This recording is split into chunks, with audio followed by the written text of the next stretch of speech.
The ticket clerk freezes in shock as two thugs shoves a man off the platform. She bursts out of her booth and sprints over. He's already unconscious. Lucy screams for help, but no one responds. Gritting her teeth, she jumps down onto the tracks and tries to rouse him. But he's unresponsive, and a train is roaring closer. In the split second before impact, Lucy tumbles him off the rails. The train zooms past, and the intense adrenaline causes her to faint. When Lucy wakes up, she hurries to the hospital. A nurse tells her Peter is out of danger, but he has a severe head injury. No one knows when he'll wake up. Minutes later, Peter's family floods into the ward, not noticing the stranger standing in the corner. They pelt the doctor with questions about how he got hurt. Lucy speaks up, recounting how Peter was pushed off the platform. Who's she? Before Lucy can explain, the nurse's misunderstanding cuts her off. She's his fiancée. The nurse's words stun not only Peter's family, but also Lucy herself. She's left tongue-tied. His grandmother is so overjoyed she nearly collapses. Peter's godfather explains that Grandma has a heart condition, so Lucy can't bear to deny it. If the truth comes out, the grandma's joy will turn to despair, and she might suffer a heart attack. To avoid this tragedy, Lucy reluctantly goes along with the fiancé charade. After Grandma leaves, Lucy heads to the ward, planning to confess the truth to the rest of Peter's family. Yet, Peter is the only one there. Lucy sits beside his bed and apologizes to the unconscious man. Pretending to be his fiancé was a last resort, and she prays he wakes up soon. Her words are overheard by the godfather, who's just returned from washing up.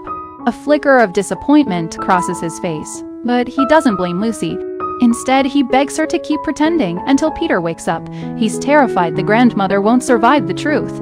After the godfather's repeated pleas, Lucy agrees. Her decision, however, isn't entirely selfless. Long before the accident, as a subway clerk, Lucy saw Peter rushing to work every morning. His handsome looks were the highlight of her day.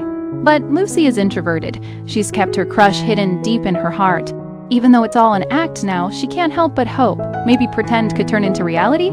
It's true, this gives her a chance to walk down the aisle, but she never imagines her Prince Charming isn't Peter at all. On her first day pretending to be Peter's fiancé, Lucy senses things aren't as simple as they seem. Peter is used to being alone, and his family knows very little about his love life or work.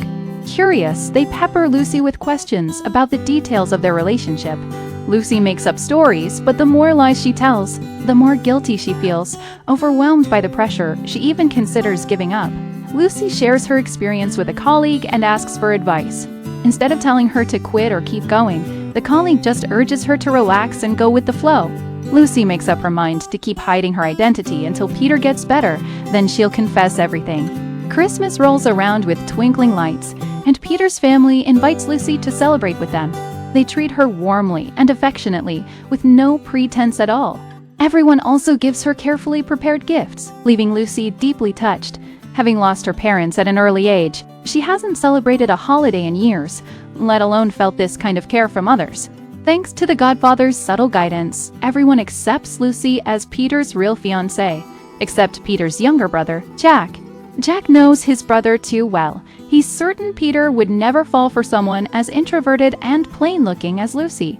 Determined to uncover the truth, Jack goes out of his way to visit Lucy's apartment and asks her neighbor about her. Know her. I'm dating her. Jack can't help but think Lucy is a promiscuous woman. Jack specifically takes Lucy to the underground garage and tells her to drive Peter's car to the hospital. But Lucy has no idea which car belongs to Peter, something that clearly doesn't match a fiancé's knowledge of her partner. While donating blood, Jack presses Lucy to share more details about how she and Peter fell in love. Guilty, Lucy hurries to leave as soon as the needle is pulled out, making Jack even more convinced she's not his brother's fiancée. In front of the whole family, Jack accuses Lucy of seeing someone else and insists she doesn't know his brother at all. Joe Jr.? Yeah, well, he also said he invented aluminum foil. He's delusional. In reality, the man Jack met is just a suitor of Lucy's. There's no intimate interaction between them. The guy acts like every woman in the building is his girlfriend. Even though Lucy explains everything clearly, Peter's family remains skeptical. Staring at all the questioning eyes around her, Lucy struggles to drop a shocking secret. Peter has one testicle. Lucy learned this on Peter's first day in the hospital. A colleague of Peter's, who assumed she was his fiancée, visited and confessed everything, fearing he was responsible for Peter's coma after accidentally injuring him the previous month. We're playing basketball, all right? I carry a pencil. I'm a lawyer. I do that. Peter's mother takes a deep breath, lifts Peter's blanket. Then the whole family leaves the hospital with heavy hearts. Look at the bright side. He's got more room in his jockey shorts. This is definitely not a secret just anyone would know. Jack finally believes Lucy is his brother's fiancée. To apologize, he brings Lucy a set of handcrafted furniture. Among them, a simple and retro wooden stool wins Lucy's heart. Lucy feels awkward accepting the gift, so she helps Jack move the furniture to Peter's apartment. But when they get downstairs, the truck is blocked by cars in front and behind. There's no way to drive it out. Left with no choice, Lucy decides to walk home. But Chicago's nights are dangerous, and Jack insists on escorting her. On the cold, windy street, the two chat back and forth. Jack's humor chases away Lucy's awkwardness and sadness. Walking on the icy pavement, they both slip and accidentally fall into each other's arms. The intimate contact instantly wraps the air in warm ambiguity. Lucy suddenly remembers her fake identity and pulls away. Jack jokes to diffuse the embarrassment. Lucy says goodbye to him reluctantly and heads home.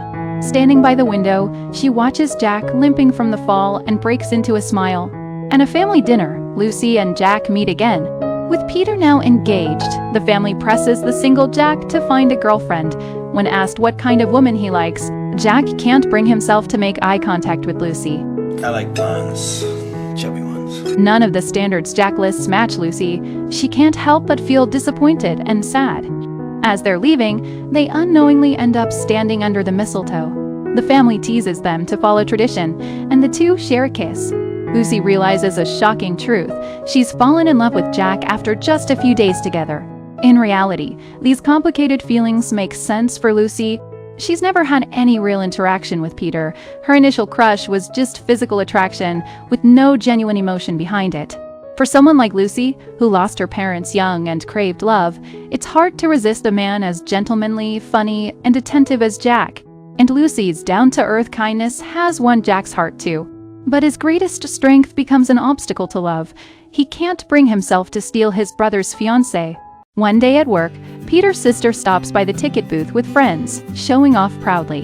Lucy's going to marry my brother Peter. Lucy's colleague immediately turns into a gossip. As soon as Peter's sister leaves, she peppers Lucy with questions. After all, Lucy has always kept to herself. News of her sudden wedding is shocking. The colleague teases that Lucy must be marrying Peter because she's pregnant. Too tired to explain, Lucy half-heartedly agrees. Unfortunately, Peter's sister overhears it before she's gone far. She exaggerates the story to the family. Everyone is overjoyed and surprised by the happy news. Jack, however, is preoccupied and looks visibly upset. Heartbroken, he drives to Lucy's apartment, just as she's leaving with a bottle of wine to attend a friend's party. Jack never voices his doubts. Instead, he silently drives her to the party. As soon as Lucy walks in, she grabs a glass of wine to drink. You shouldn't have any, because it's not good for the baby. The absurd rumor is finally cleared up. Both can feel the spark between them. But misunderstandings leave their loneliness and regret unshared. Neither has the courage to make the first move. Early the next morning, the unconscious Peter wakes up. He looks around at the people by his bed, but doesn't recognize Lucy at all. Who are you? My God, he's got amnesia. The doctor explains it's temporary amnesia from the impact, not permanent damage. Lucy rushes to find the godfather, begging him to end the charade. But instead of telling the family the truth, the godfather tells Peter a made-up romantic story about how he and Lucy fell in love. The godfather believes Lucy is a good woman who can bring stability to Peter's life and wants her to become a real part of the family. Peter must have really hit his head hard. Even though he doesn't recognize Lucy, he believes she's his fiancée after the godfather's urging. The next day, he proposes to her. You gave me a second chance at life. My family loves you. I might as well love you. Lucy panics, says nothing, and runs away. That night, Jack hears about his brother's proposal. He goes to see Lucy, bringing a gift and offering his congratulations. Can you give me any reason why I shouldn't marry your brother? I can't. The wedding goes ahead as planned. With no family of her own, Lucy walks down the aisle alone toward Peter. But when she locks eyes with Jack, his gaze full of complex emotion, Lucy finds her answer. Before the officiant can finish speaking, she objects loudly. I would have to object to. What about you? I'm thinking. What the hell is going on? I am in love with your son. I know. Not that one. That one. Lucy apologizes to everyone and explains why she lied. The days she spent with Peter's family were the happiest of her life. She'd been so desperate to hold on to that warmth, fearing the family would abandon her if she told the truth. Just then, an angry woman bursts into the church. It turns out she's Peter's real fiancée. They hadn't married yet only because she hadn't finalized her divorce from her husband. Chaos erupts at the wedding. Lucy doesn't see Jack come after her and assumes her feelings were one-sided. Heartbroken, she leaves. She returns to her lonely single life, repeating the same tedious work every day. Just as she resigns herself to a future of monotony, a sparkling diamond ring tumbles into her ticket booth's coin slot. Lucy, I need to ask you a question. Under the watchful, hopeful eyes of everyone around her, Lucy says yes to Jack's proposal. They hold a unique wedding on a train, embarking on a happy life with their one-of-a-kind love.